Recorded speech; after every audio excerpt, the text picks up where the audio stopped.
Hey there and welcome.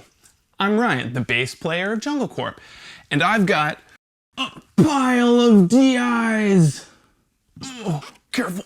I thought I'd put them through their paces, so I took my trusty Music Man Stingray and I recorded a clip into Logic using fingerstyle and then with a pick. And I've looped them so the performances would be exactly the same through each DI. The differences are extremely subtle, as I'm sure you know with DIs. And if you can't hear it, don't worry about that because I'm gonna break it down at the end of this video. So let's get started.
Okay,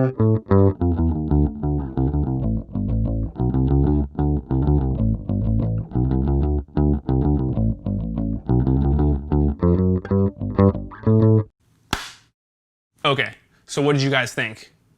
I know, they all sound exactly the same. No, I can hear differences. There are tonal differences. But first, these three are passive and these three are active. And what does that mean? Why does that matter? Okay, I'm an active bass player, so I can only play passive DIs? No. Forget all that stuff. You can play whatever DI you want. These need an external power source, whether that be a battery, phantom power. This one actually requires a D-plug, so you gotta find an Edison outlet somewhere. It also happens to be that these are in order from least output to greatest output. The REDDI even has a knob here and you can go all the way up to line level practically. What's also interesting is if I do this, then generally they're from darkest to brightest. So depending on what you want from bass, you may say, I want the brightest, most articulate, detailed DI, you know? This one is like this one with just a little bit less roll off on the high end, right? This one is very similar to this one, but maybe just a little bit muddier. This one is really interesting. So my recommendation out of all of these DIs, I would have to say, hands down, is the Cablefactory, because for one, it's the cheapest out of all of these. And unless you have really specific needs for active DIs, and those specific needs would be if one, you had a really long cable run, you needed to push your DI down. Passive DIs are great until you need to push hundreds of feet of mic cable and maintain signal integrity. But if you don't have to do that, maybe you're fine with these DIs. The other reason you might want to use it is if you have acoustic instruments with piezo pickups. That's going to work a lot better with an active DI. But if you don't have those concerns, I think this is the way to go. I mean, look at it. It says it right here, Lundahl transformer. And what's interesting is it's not brighter than these two, but it almost feels brighter because there's just a little bit more articulation at 4 kilohertz, and that makes it pop. And the low end on this is just really fantastic. But it does, like the REDDI, just kind of subtly roll off your high end. I'm kind of fine with that as a bass player because you don't really need a whole lot after 6K. So I found out about Cablefactory through word of mouth because they only sell direct. And so you're not really gonna see a lot of information about this on the internet. You can't even buy it from any retailer. You have to buy it directly from them. So it used to be, before they had their new website, you had to call them on the phone and talk to an actual person. And so he told me a story about how the guy who designed the original JDI, this one here, he left that company and decided to start his own DI company. Well, they make a lot of different things, but they make a great DI, and that's this one. And there's no marketing budget. You're buying it directly from the manufacturer, so there's no retail markup. And I think that's why they're able to offer such a high quality product for so cheap. Now let's talk about the REDDI. I mean, I love this DI. This is what I use probably most of the time. It sounds amazing. It has this kind of extra special thing that it does to the low end. It maybe like makes it 20% better, but for a huge price increase, of course. There's kind of a subtle saturation. It just sounds bigger, but it's the darkest sounding DI out of all of these. And it's almost like it kind of, compared to this, the articulation is almost like a little soft and smooth, and the high end is very rolled off, you know, nice sounding. But if that's not a sound that you're looking for, that might not be for you, you know? This is more like if you're looking for a really dark, warm, vintage Motown kind of sound. It helps you get there. Okay, that's all for today. If you enjoyed the video, give it a like and subscribe because I'm gonna be doing a lot more gear videos and you're not gonna wanna miss them. Just good stuff here. Peace.